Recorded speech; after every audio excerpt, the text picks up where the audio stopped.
અધિકારીઓ તો અમારા ખિસ્સામાં લઈને ફરીએ છે। દાતા તાલુકામાં બેમાળ કુંવરી ઉદ્યોગથી આરોગ્ય સામે ભયંકર ખતરો, તંત્ર બન્યું મૌન। બનાસકાંઠા જિલ્લો ગુજરાતનો અતિ પછાત જિલ્લા તરીકે સમગ્ર ગુજરાતમાં ઓળખાય છે। બનાસકાંઠા જિલ્લામાં 14 તાલુકા આવેલા છે, જે પૈકી દાતા તાલુકો સમગ્ર ગુજરાતનો સૌથી પછાત તાલુકો ગણાય છે। દાતા તાલુકામાં પહાડી અંતરિયાળ વિસ્તારમાં મોટી સંખ્યામાં ગરીબ લોકો વસવાટ કરે છે। દાતા તાલુકાના ભેમાળ ગામે છેલ્લા કેટલાય વર્ષોથી ગેરકાયદેસર બ્લાસ્ટિંગ અને ખનન પ્રવૃત્તિઓએ માજા મૂકી છે, જે કારણે પહાડોની સુરક્ષા સામે અનેક લોકોની સુરક્ષા સામે અનેક સવાલો ઊભા થયા છે। ભેમાળ ગામે રોજે રોજ વહેલી સવારથી ધુમ્મસ ડમરીઓ ઉડી રહી છે, જે કારણે લોકોના સ્વાસ્થ્ય ઉપર ભારે અસર થઈ રહી છે। ગ્રામજનો દ્વારા તંત્રને જાણ કરવા છતાં પણ તંત્ર દ્વારા કોઈ જ કાર્યવાહી કરવામાં આવી નથી। ભેમાળ કોરી ઉદ્યોગના લીધે જાહેર માર્ગ પર ધૂળની ડમરીઓ વધી છે, લોકોને ચાલવામાં અને રહેવામાં ભારે તકલીફો પડી રહી છે। દાતાથી સતલાસણા હાઈવે માર્ગ ઉપર કોરી ઉદ્યોગ આવેલ છે। ભેમાળ ગામમાં 45 જેટલી કોરી અને 14 જેટલા ડોમર પ્લાન્ટ આવેલ છે।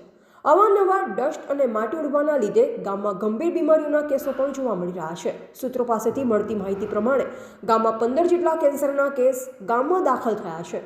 કોરી ઉદ્યોગ આસપાસના ગામોમાં લોકો ભારે હેરાન પરેશાન થઈ ગયા છે। પ્લાન્ટના માલિકો માથા ભારે હોય, સરકાર કોઈ સાંભળતી નથી। કેટલાક અધિકારીઓ અને મંત્રીઓ પણ આ ઉદ્યોગને છાવરી રહ્યા હોવાનો ગ્રામજનોનો આરોપ લગાવ્યો છે।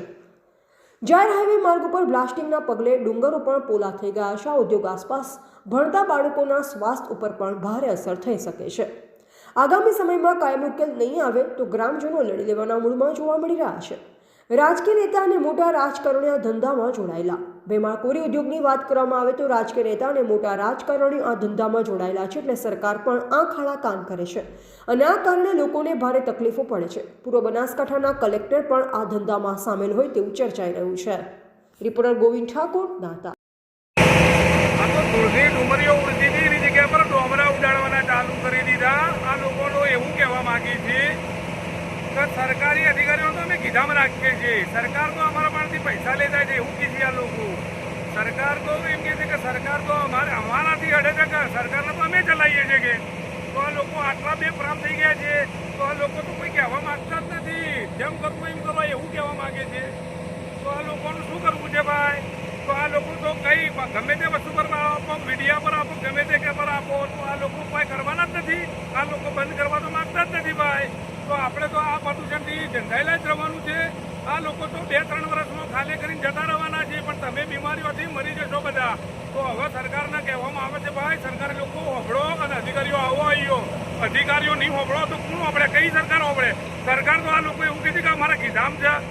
અત્યારે આ 2 દિવસથી કે તમે શું ઉખાડી લીધું? તમે ગાડીઓ બોલાવો છો સરકારી, તો તમે શું ઉખાડી લ્યો છો? અને સરકાર અમારું શું ઉખાડી છે? તો તમે લોકો આવો આવ્યો